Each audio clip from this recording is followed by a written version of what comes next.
Welcome back to the channel. In today's video, we're going to bring you guys along as we wash eggs for our weekly egg subscription deliveries. And we're also going to be packing CSA boxes for tonight's pickups. So if you're new around here, be sure to like and subscribe. With that being said, let's get this room set up for washing eggs. Well, if you guys have watched any of our other previous videos, you probably know this room is a bit of a multi-purpose room. Like any small scale farm, you use the space you have until you can build something for its own uses. So we use this for packing orders as well as for washing eggs. We use a Power Scrub Model 1 to wash the eggs. We'll get into a little bit more detail about that later in the video. And then we simply just set up tables for dirty eggs here. And then we set up a table here for cartoned eggs. And then once they're crated up, we stack them here, we date them and label them, and then they go into the cooler for storage for the week. Depending on where you are, if you're watching this because you're looking to set something up for yourself, you'll have to check your local regulations on what you can and can't do for eggs. For us, they need to be stored at 4 degrees as soon as you collect them. So our eggs get stored at 4 degrees in the cooler. And then what we do is we try to wash them. Depending on how many birds we have at a time, it fluctuates throughout the seasons. We'll wash them anywhere from once a week to twice a week. So we'll pull them out of the cooler on wash day. We'll get them all washed, and then at that point, then they go back into the cooler, and then usually they'll get shipped out within the next day or two. Usually we try to wash on Mondays or Tuesdays for a Thursday delivery. That can fluctuate a little bit just as things get busier and whatnot around the farm. So with that being said, let's get these tables set up, and then we'll bring in the eggs, and then we'll do a little chat about the egg washer itself.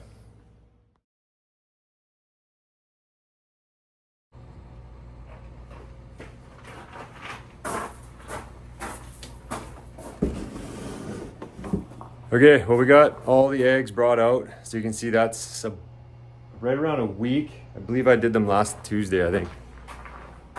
So just under a week.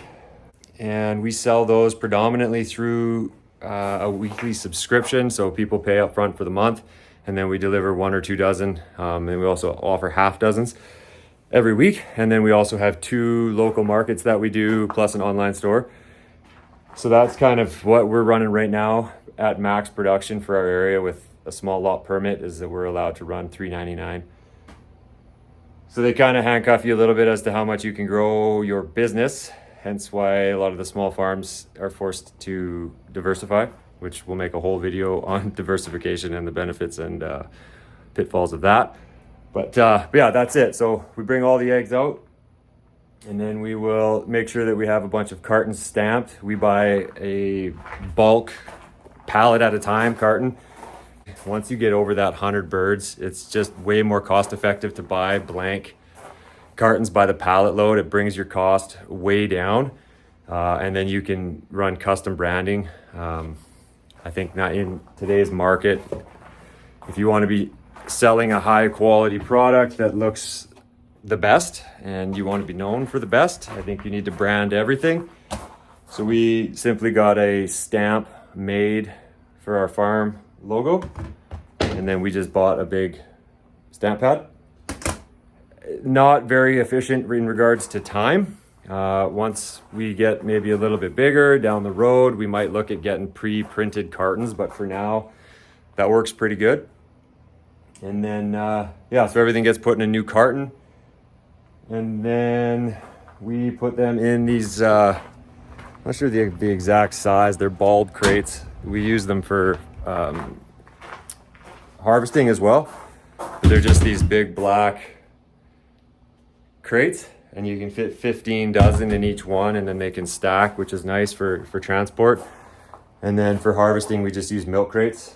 And we bought these, I think Shaylin got them off at Amazon maybe, but they're just plastic trays. They hold 30.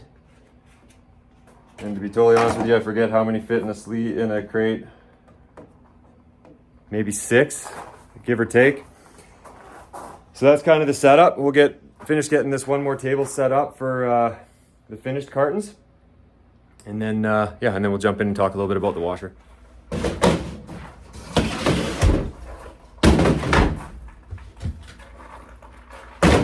first thing I'll do is I'll bring in a bunch of these black crates and set them up on this table. And then I will label them with today's date for the wash date. And then I'll usually leave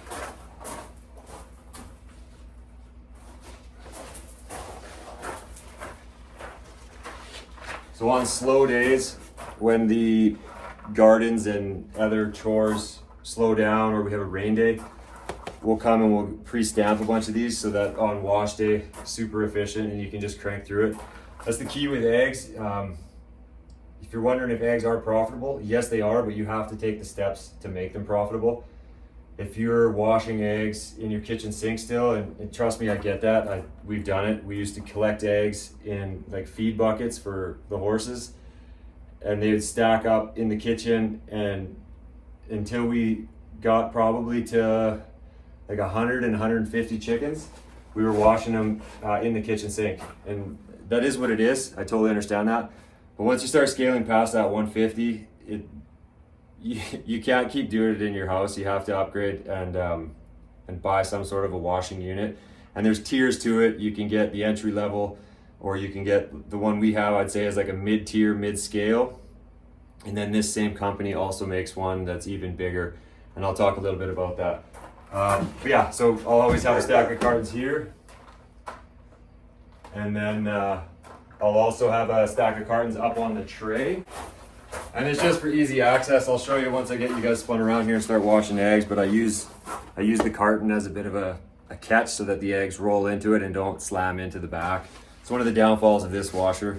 But yeah, so cartons are ready. And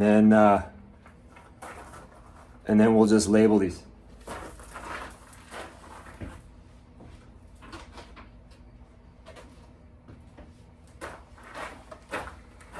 So for labels, it's nothing too fancy. We use the same system for the veggies in the cooler. Sharpie and tape. You don't need to get too fancy here. What is today's date? I believe it's the 25th. So we'll write just August 25 and then rip that off, and that'll get stuck on each basket.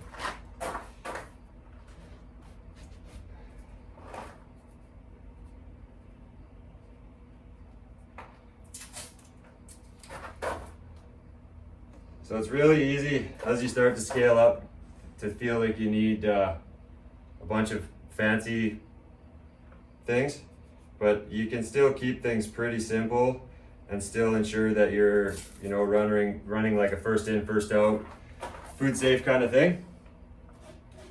So we'll label those as we go, and then what I actually do is I'll start, as these fill, I'll slide them over and then we'll double stack them until I get the table full, and then these will all get moved into the cooler. I'll grab a new stack of black crates and then do the same thing, and then continue pushing the eggs through.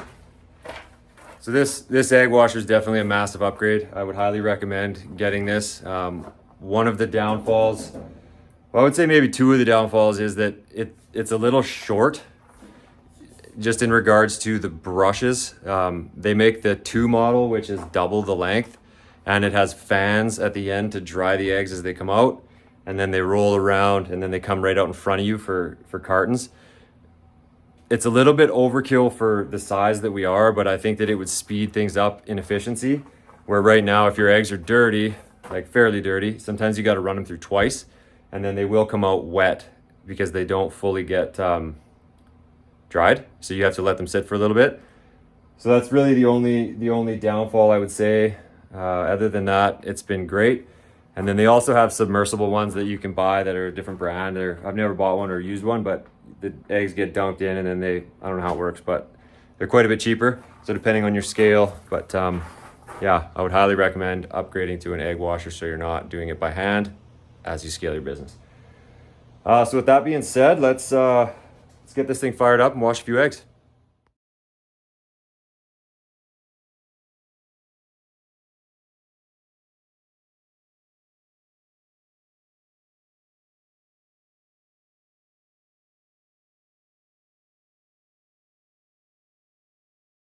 Okay, well, there's a couple things we're doing at this end as we're candling these eggs. So we're looking at the back here. I always put them on the same way. So an egg has a shape obviously, but the pointy end always goes away because it allows the air pocket to be at the bottom. And you want to be able to see that air pocket because if there's cracks in it, you'll sometimes see bubbles by the air pocket. So that's one thing we're doing. And then we're also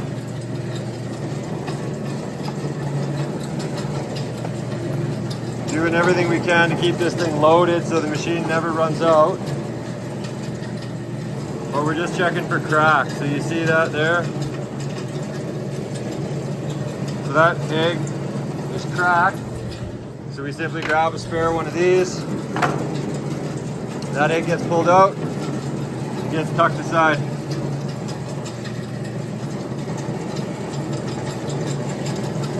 So we're constantly just looking at the back, top, front, and ensuring that nothing but the highest quality eggs roll through. And then at this end, we're just loading them into the carton. That one came through a little dirty, so it goes back on. And then you'll probably notice too that there's different colored eggs.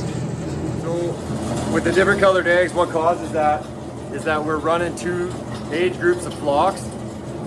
We don't want to ever have no eggs and no chickens, so we run two separate flocks and we replace them every 6 months because you're doing one every 6 months. So the first batch of birds will get to 12 months old and we'll sell what we can as 1-year-old hens because they're still good for backyard flocks. They're just not going to be at max production. And then we will call the rest and then we'll bring in a new batch.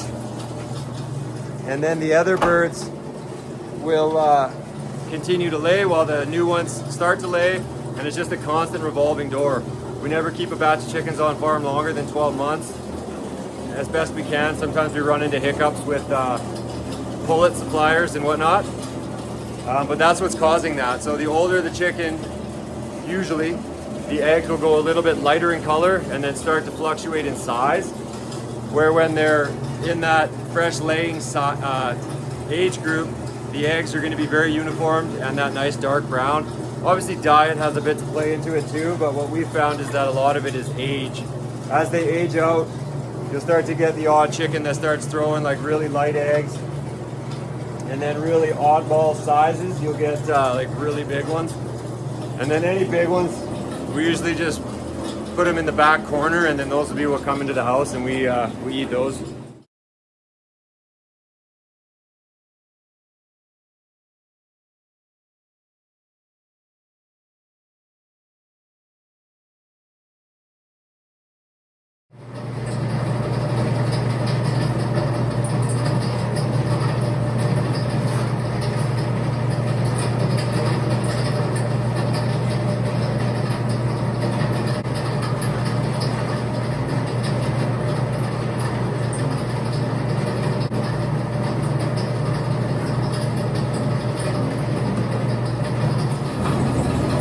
Okay, well, we're about half done. I think I got about 5 crates left. We've finished 5 plus that bucket and a few extras, so we're a little bit over halfway.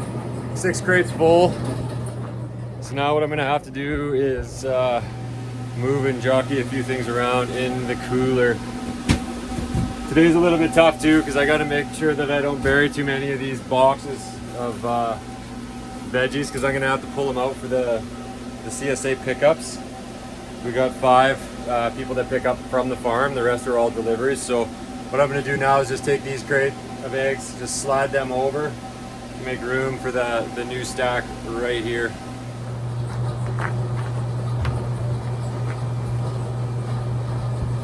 Okay, well, we're on the home stretch. We got a crate in a bit, but I don't know if you can hear that.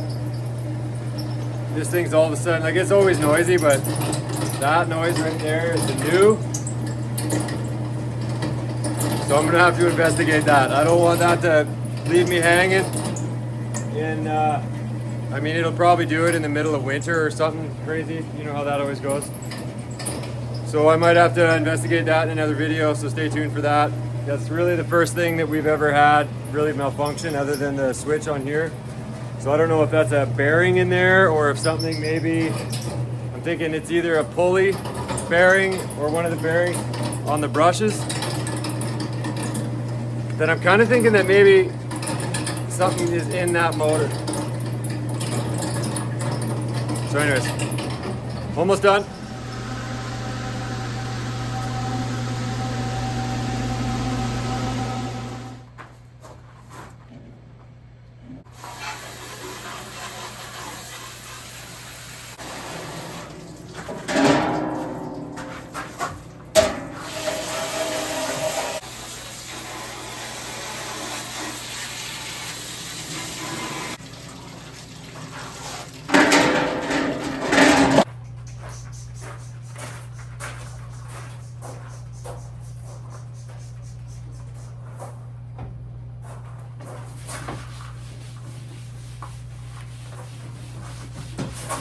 The way we run our CSA is we do pickup, like harvest for CSA is going to be on Monday. Normally it changes sometimes throughout the year, but harvest for CSA on Monday, and then we have the option for pickup. And then if you don't choose pickup, then we deliver on Tuesdays. So for tonight, it's just a small amount of people that pick up from the farm. So it's just 5 orders that we got, or boxes that we got to put together. And then tomorrow will be the big CSA day where we put the remainder of them together, and it's a big day. It's wash all the boxes, set them all up, bring all the veggies out and put them in. But today I'm running solo. Everybody else is back to school shopping. So eggs are done. Now we got to put these boxes together. So the first thing we'll do is we'll get the 5 boxes that we need clean. So we'll get them all scrubbed up, cleaned, and then we'll start pulling veggies into here and then start setting up the veggies on the coolers. And then I'll use this table here for the empty bins, and we'll start building the CSA boxes. And then we'll put them into the cooler, and then people just come and pick them up. They know the routine. And then we label them, whether they're the big share or the small share, which we'll talk a little bit about that in a minute. But first, let's get these boxes washed.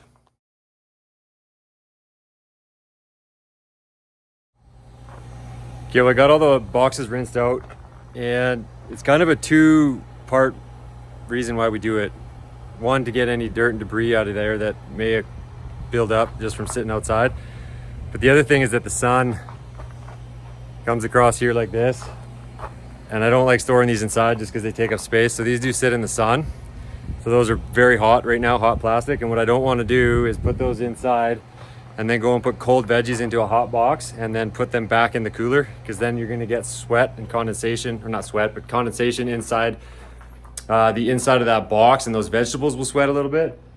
So then when the people get them home, they're going to have water in the bottom of their bin, which is less than ideal. So what we'll do is just rinse them off with some nice cold water, clean, to get them clean, bring them inside, and then now we'll wipe them dry on the inside. And then that way they'll be nice and cool for when we put them back into the cooler.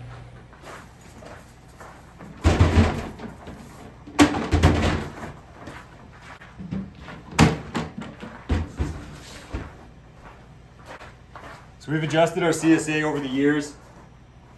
This is our 4th year doing them. And what we've actually ended up doing this year is we have 2 sizes. Well, I shouldn't say that. We did 2 sizes last year too. We did a single and a double. And it was, a single share was however many items, and then the double was just 2 of them, which a lot of people were saying that it was way too much food. So this year we switched a little bit. We have still 2 sizes, but we have a small and a large. And the small has so many items, and then the large has more items. And then we just range and we alternate the veggies, so it's not always the same thing. We shoot to have at least carrots in it every week, and then a greens of some sort, whether it be kale or salad mix, 1 or 2 root vegetables, and then some of your hot crop stuff, so zucchini or pepper or cherry tomatoes. And then later in the fall we'll start having like leeks. We try to have onions in there. So yeah, just alternates throughout the season the best we can. We try to grow about, say on average, around 25 to 30 different vegetables. That's fluctuated throughout the seasons as well. There's lots of things that we've decided to just stop growing. Just doesn't make sense, or it doesn't sell, or those types of things. So it always changes throughout the years. So what I'll do now is, these are the 3 large ones. So we got 3 regular shares to pick up, and then 5 smalls, so I'll get these set up over here. I'll pull veggies out, I'll build them, stack them in the cooler, and then I'll go and I'll build all the smalls. That way we just don't get confused. And as you can see, the cooler is full, so it's going to be a lot of Jenga to get in and out of here. So let's start grabbing boxes.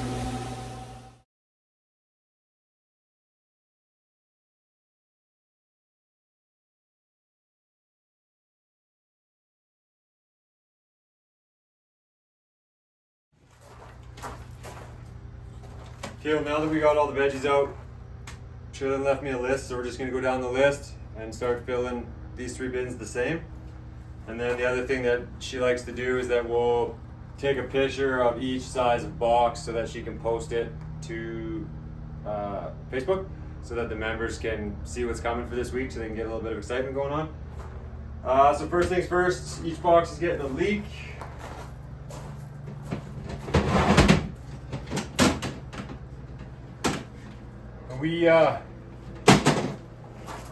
We used to grow like 3 beds of leeks, but same thing. You can only, I find, sell so many in your market. So we've knocked that down to just 1 planting now, which is kind of nice. They do store if you wanted to save them and go into the winter months with a few, because I find they sell better in the cooler months when it's soup season.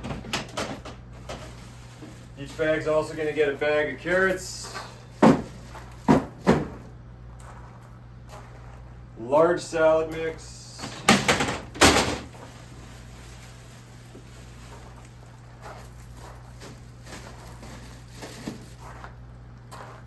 Turnips.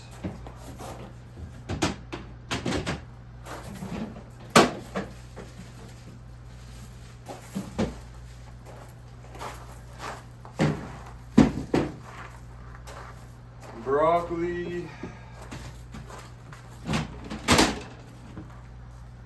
Beautiful heads of broccoli.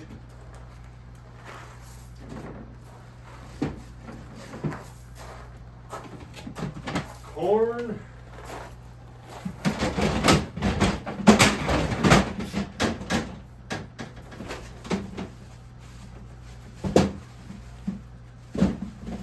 We're pretty new to growing corn. We don't grow a lot. We just don't have the space for it. But we're slowly learning bit by bit, and we're just planting a bit more every year. So we try to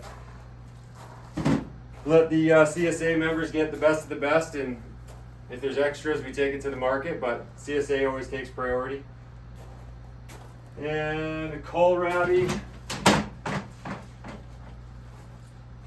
We grew greens and purples.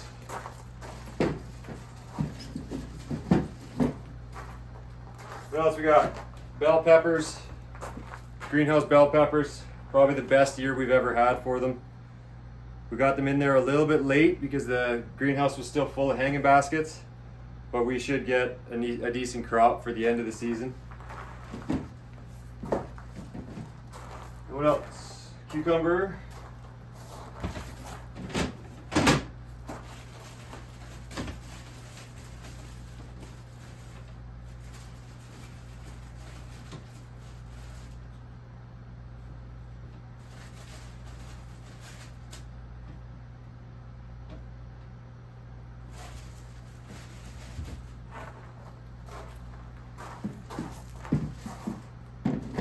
And a green onion.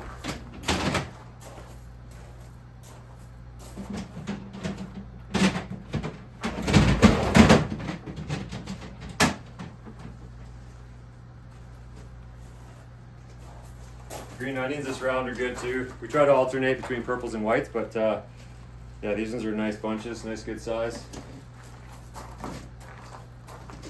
So that's the full size large share.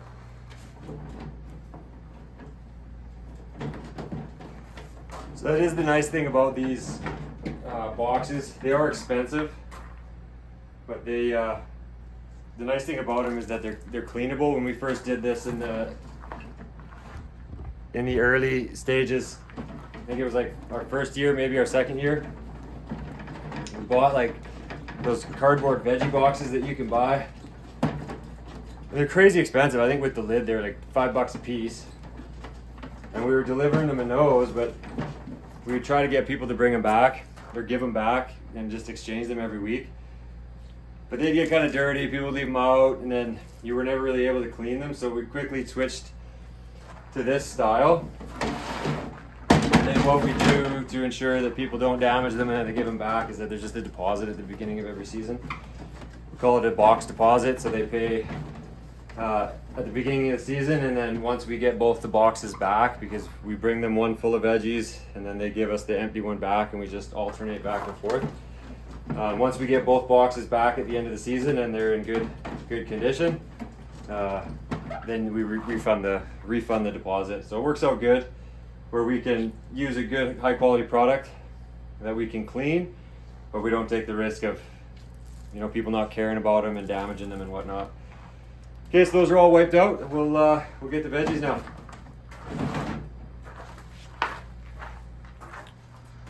So small share leeks.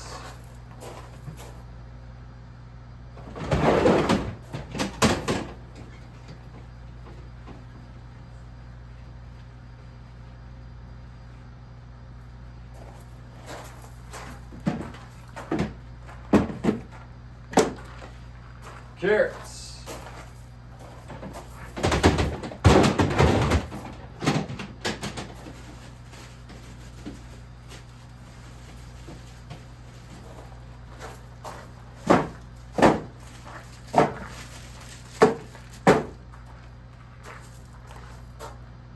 Small salad mix. I gotta dig that out of the cooler. Small salad mix. Turnips.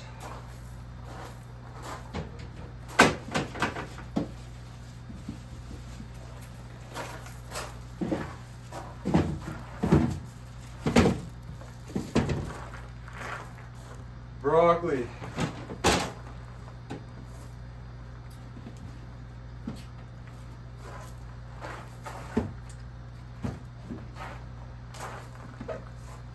So we usually try to alternate broccoli and cauliflower. It's been a bit of a struggle to try to get it the timing right.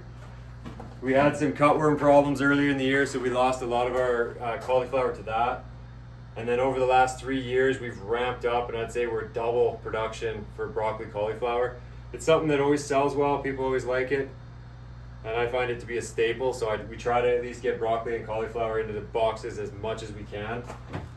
It's a bit of one of these because you don't get as much dollar value per bed, like as from a business standpoint, but I don't know, I like the variety, so we shoot for that as often as possible. And then some corn.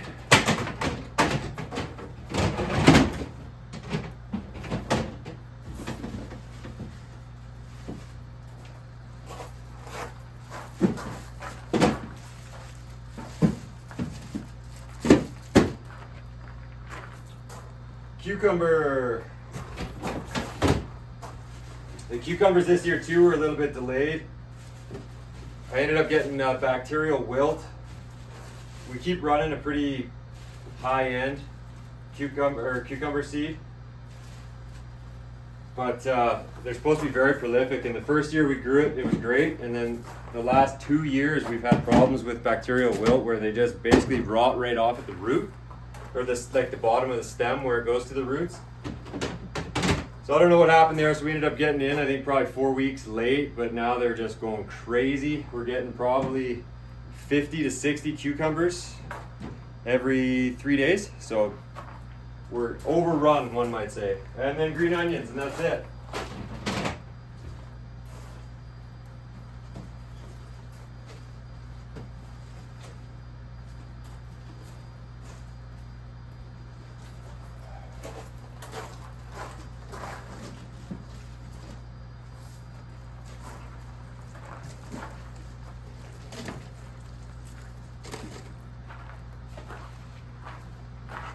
All right, well, we got all the boxes back into the cooler, ready for pickup. So we got a little late start today. Managed to get all the eggs washed for the week and all the boxes packed up for CSA. So I hope you guys picked something up from today's video on how we managed to run the amount of eggs through that we do and how we kind of run our CSA. Like I say, tomorrow's the big day for that, but yeah, yeah, you got a little bit of an inside view as to how things are operated here. So as always, thanks for watching. Be sure to like and subscribe so you're up to date when the next video comes out. And until the next time, thanks for watching.